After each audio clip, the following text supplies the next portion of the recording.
checked, and I showed him my phone actually at the end, and put it on sort of selfie mode, so he and his sisters could actually see themselves. Oh, that's great. You know, these are people who've lived really pretty isolated, tough childhoods, and most of them have never seen a mirror, and so things like that often give them a moment of relief.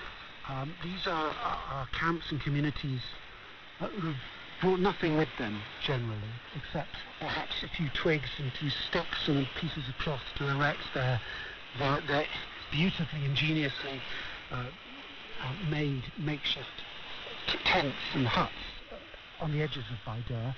The kids have nothing to play with. There's very little going on in their lives, and so, you know, just to see themselves often is something that creates great amusement and a moment of, I think, of relief. That sounds also like a moment of real connection between you and them and what they might see in your phone. And Andrew, you've been covering Africa for decades now. How does what you've seen in Somalia in the last few days compare to what you've seen throughout your career in the region? Well, I think of 2011 and the last official Somali famine, but I also think of 2017, 2018, and the last unofficial famine, which was never declared a famine. It was a very bad drought, but still huge loss of life. And I think of the weirdness of this F-word, famine, and how we all wait for it, and how it's supposedly the sort of starting gun for international reaction. And of course it always comes too late. And I think of the statistics that come out long after, you know, the news cameras have gone away, which showed, for instance, back in 2011, that half of those who died, somewhere between 250 and 280,000 people, mostly children who died during that famine, half of them died before a famine was officially declared. So it is this strange, highly political, highly politicized, and highly technical phrase as well that gets fought over, understandably and justifiably, but it means two things really. On the one hand, it is this intensely political word that can only be used under very strict circumstances. On the other hand, we all know what a famine is, and I'm looking at it. I was staring at famine in Baidoa for the last week.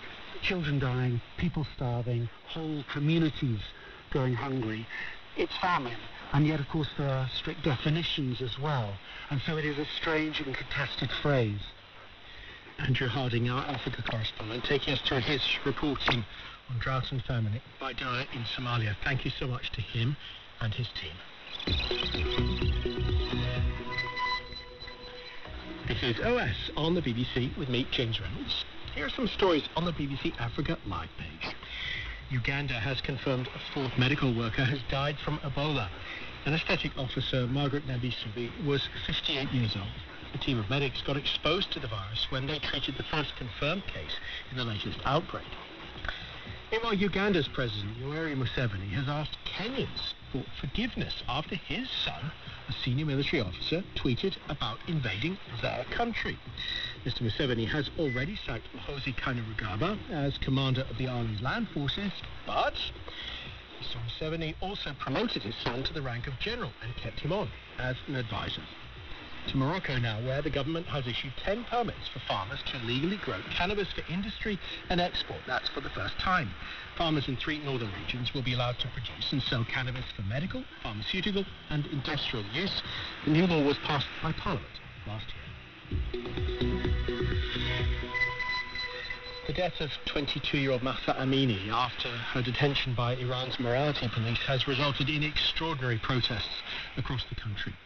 Videos have emerged across social media showing young protesters, often women, demonstrating in defiance and often facing a violent response from the police. The Iranian government says protesters are a dangerous threat and has blamed the US and Israel for spreading unrest. BBC Persian's Rana Rahimpur, together with teams from BBC Reality Check and BBC Monitoring, looks at why this movement is unlike any that Iran has seen before and explains the steps taken the BBC to verify material that we see. It all started with the death of 22-year-old Mahsa Amini, arrested by the morality police in Tehran for wearing her hijab loosely. Multiple sources said she was beaten in a police truck while in custody. The state released CCTV footage claiming no violence occurred and she collapsed from a heart attack. The news sparked fury.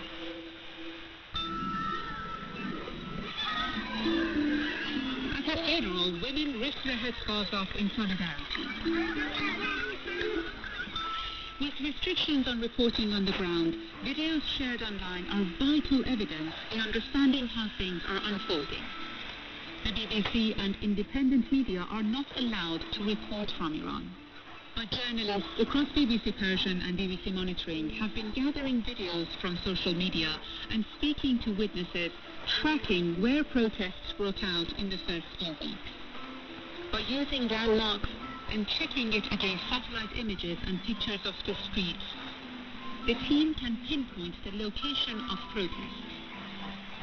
We've analyzed more than 1,000 videos and compared our work to reporting from the Armed Conflict Location and Event Data Project, verifying at least 300 protests since Amini's death. Women publicly cutting their hair off, defying Iranian modesty laws, confronting the riot police. Plainclothes officers traveling with police, stopping to violently beat protesters. These images have struck a chord with Iranians. Today's authorities are suppressing mobile data access in an attempt to control the narrative and stifle the ability to share videos online. We could track this by looking at key hashtags used by protesters. They drop off significantly as these restrictions increase. The government has painted protesters as vandals, accusing them of destroying ambulances. The BBC team has found footage showing this isn't the whole picture.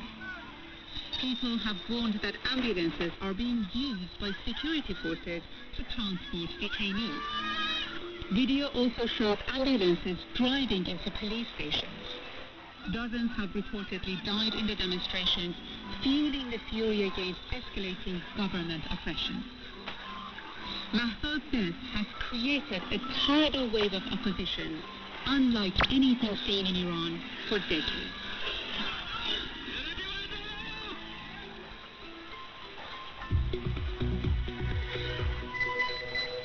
James Reynolds with you on OS to Lebanon now, and the latest on the country's long-lingering economic crisis. Banks have been limiting withdrawals. You might remember us telling you about Lebanese people going into branches to demand the release of their own money. Some of those people have been armed. In a high-profile example, a Lebanese MP made her own unarmed protest at a bank branch earlier. The MP's lawyer says she needs access to her own money to pay for surgery.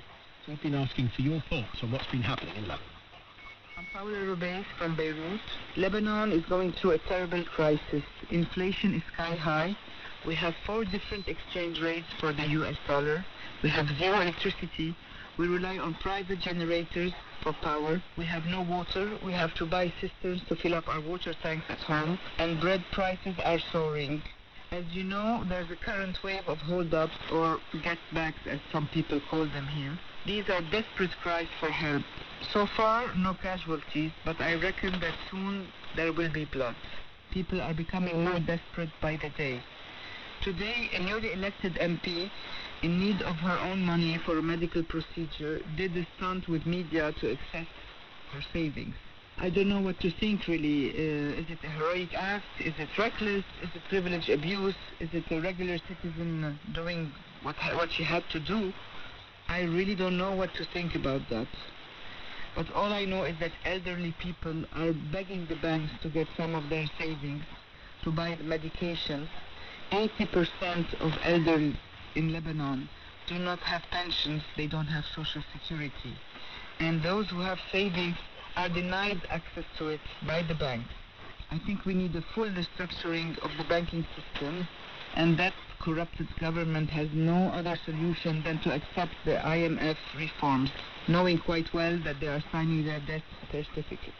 Hello, BBC outside source. I'm calling from Lebanon. I'm Michael Aboud. Concerning the banks, hold up. This is what happens when you have rotten politicians, divided population, religious fanatics.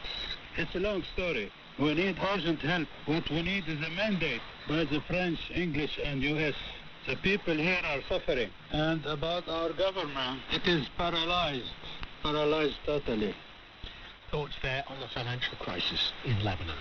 Well, turning to a few problems closer to where we are, the UK's new Prime Minister, Liz Truss, has had a fair